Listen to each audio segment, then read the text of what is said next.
બિહારના રાજકારણના સુશાસન બાબુ પાર્ટી કોઈ પણ હોય, મુખ્યમંત્રી તો નીતિશ કુમાર જ બને એ પ્રકારની સ્થિતિ અને તેની વચ્ચે નીતિશ કુમારનું એવું કહેવું કે હવે હું રાજ્યસભા જઈ રહ્યો છું, તેનું ફોર્મ તેઓ ભરવાના છે. ત્યારે બિહારમાં હવે નીતિશ કુમાર બાદ કોણ, એ ચર્ચા એક તરફ ચાલી જ રહી છે. તેની વચ્ચે આજે આપણે વાત કરીએ તેમની રાજકીય કારકિર્દીની. એક ઇલેક્ટ્રિકલ એન્જિનિયર બિહારના રાજકારણનો મુખ્ય ચહેરો કેવી રીતે બન્યો, ક્યારથી બન્યો, એવું શું થયું કે તેઓ રાજકારણમાં આવ્યા.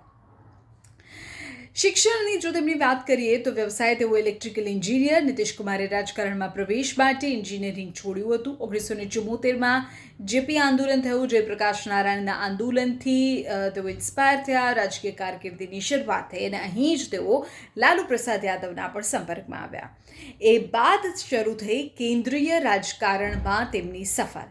એટલે તેઓ પહેલાં કેન્દ્રમાં ગયા અને રેલવે મંત્રીની જવાબદારી તેમણે નિભાવી. નીતિશ કુમાર વાજપેયી સરકારમાં રેલવે મંત્રી હતા, કૃષિ મંત્રી અને સરફેસ ટ્રાન્સપોર્ટ મંત્રી પણ રહ્યા. તેમનો કાર્યકાળ જે હતો તેમાં રેલવેમાં અનેક સુધારાઓ થયા. તમને ખ્યાલ ન હોય તો કહી દઉં કે ઇન્ટરનેટ ટિકિટિંગ અને તત્કાલ સેવા જેવી શરૂઆત તેમના જ કાર્યકાળ દરમિયાન થઈ. પણ એ પછી આવ્યો તેમનો સુવર્ણકાળ. કેન્દ્રમાંથી રાજ્યમાં આવ્યા અને બિહારના મુખ્યમંત્રી તરીકેનો સુવર્ણકાળ શરૂ થયો. વર્ષ 2005માં ભાજપ સાથે મળીને બિહારમાં જંગલ રાજ ખતમ કરવાના મુદ્દે તેઓ સત્તા પર આવ્યા.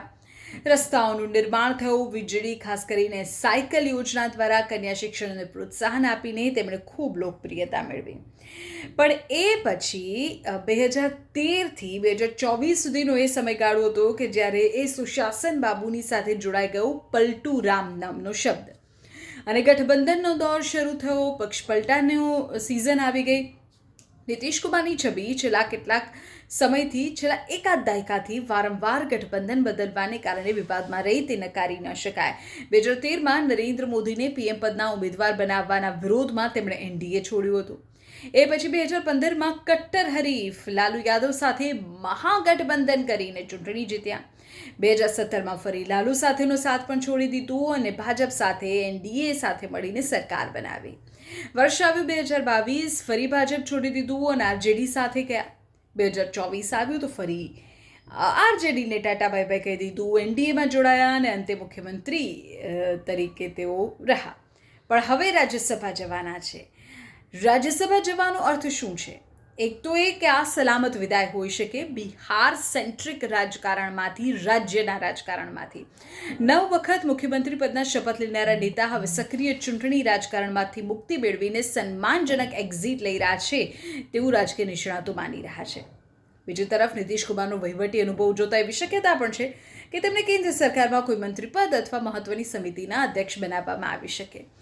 જેડીયુનું ભવિષ્ય શું, એ સવાલ પણ થાય તો તેમના ગયા પછી જેડીયુની કમાન કોણ સંભાળશે અને બિહારમાં ભાજપ સાથેનું સમીકરણ કેવું રહેશે તે આવનારો સમય કહેશે. પણ એક એન્જિનિયર કે જેણે બિહારના રસ્તાઓનો નકશો બદલ્યો, જેણે ગઠબંધન રાજકારણની નવી વ્યાખ્યાઓ લખી, તે હવે દેશની સૌથી મોટી પંચાયત એટલે કે રાજ્યસભામાં પોતાની નવી ઇનિંગ્સ શરૂ કરવા જઈ રહ્યા છે.